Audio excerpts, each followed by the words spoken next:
নমস্কাৰ বন্ধু, welcome to my YouTube channel Assam career job.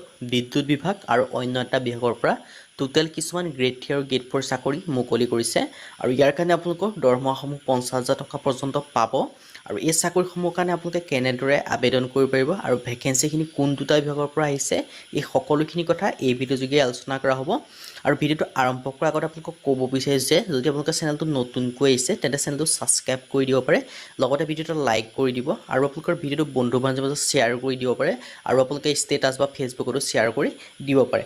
আৰু এই ভেকেঞ্চিটো আপোনালোকৰ দুটা বিভাগৰ ভেকেঞ্চিৰ কথা ডিছকাছ কৰা হ'ব। সেইকাৰণে আপোনালোকে বিদ্যুৎ বিভাগটো চাই গুচি গ'ল বা ইফিনৰ বিভাগটো চাই পেলাই গুচি গ'ল, তেনেকুৱা নকৰিব। তেতিয়া আপোনালোকে কোনোবা এটা গম পাব, কোনোবা এটা ভেকেঞ্চিৰ কথা গম নাপাব। সেইকাৰণে দুটা ভেকেঞ্চি আছে, মানে দুটা বিভাগৰ ভেকেঞ্চি আছে, গ্ৰেড 3 আৰু গ্ৰেড 4 হয়। সেইকাৰণে আপোনালোকে ভিডিঅ'টো শেষলৈকে চাব।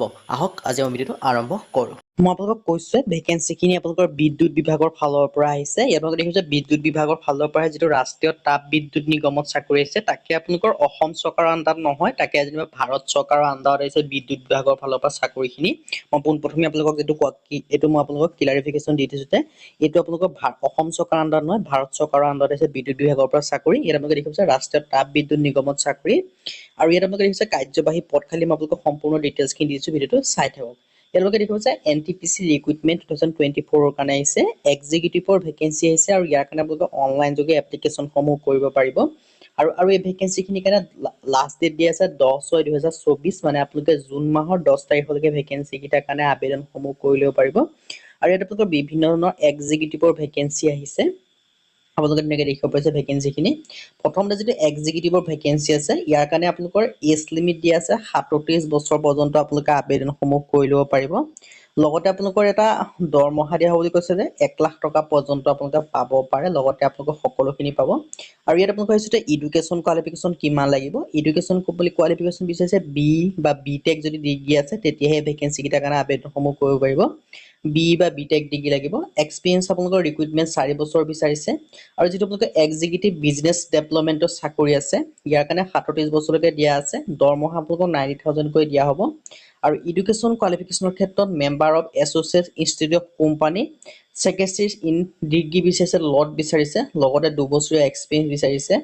যিটো এক্সিকিউটিভ বিজনেছ ডেভেলপমেণ্টৰ CS হয়, তাৰ কাৰণে আপোনালোকৰ 35 বছৰ পৰ্যন্ত আবেদন কৰিব, দৰমহা 90,000। আৰু এডুকেশ্যন কোৱালিফিকেশ্যন প্ৰায় ছেমেই বিচাৰিছে। আৰু যিটো আবেদন কৰিবলৈ 2 বছৰীয়া এক্সপিৰিয়েঞ্চ দিছে। যদি আপোনালোকৰ বি বা বি টেক ডিগ্ৰী আছে, তেতিয়া আপোনালোকে যিটো এক্সিকিউটিভৰ ভেকেঞ্চি আছে, যিটো জেনেৰেল এক্সিকিউটিভ বিজনেছ ডেভেলপমেণ্ট ফাইনেন্সৰ ভেকেঞ্চি আছে, তাৰ কাৰণে আবেদনসমূহ কৰিব পাৰিব বি বা বি টেক ডিগ্ৰী যদি আছে। আৰু এই ভেকেঞ্চিকেইটাৰ কাৰণে আবেদন কৰিবলৈ আপোনালোকে এটা এপ্লিকেশ্যন ফিজ দিব লাগিব। EWS OBC এনেকুৱা ধৰণৰ কেণ্ডিডেটৰ কাৰণে আপোনালোকে 300 টকাকৈ পে'মেণ্ট কৰিব লাগিব। আৰু যিসমূহ SC SC PWD x service মেনৰ ফিমেল কেণ্ডিডেট, তেওঁলোকে কোনো ফিজ পে'মেণ্ট কৰিব নালাগে। SC SC PWD আৰু সকলো category female candidate fees payment কৰিব নালাগে। অনলি জেনেৰেল কেণ্ডিডেট আৰু OBC কেণ্ডিডেট মেল কেণ্ডিডেটে 300 টকাকৈ পে'মেণ্ট কৰিব লাগিব।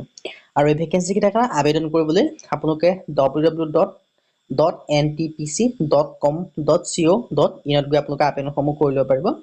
আবেদনসমূহ এপ্লাই ষ্টাৰ্ট হৈছে 27/5/2024 মে' মাহৰ 27 তাৰিখৰ পৰা।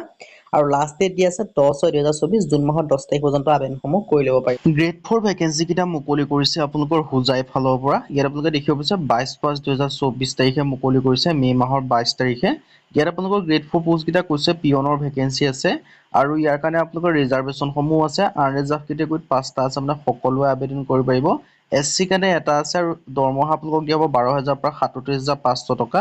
আৰু ইয়াৰ কাৰণে এডুকেশ্যন 8 পাছৰ পৰা আপোনালোকৰ 12 পাছলৈকে আবেদনসমূহ কৰি ল'ব পাৰিব।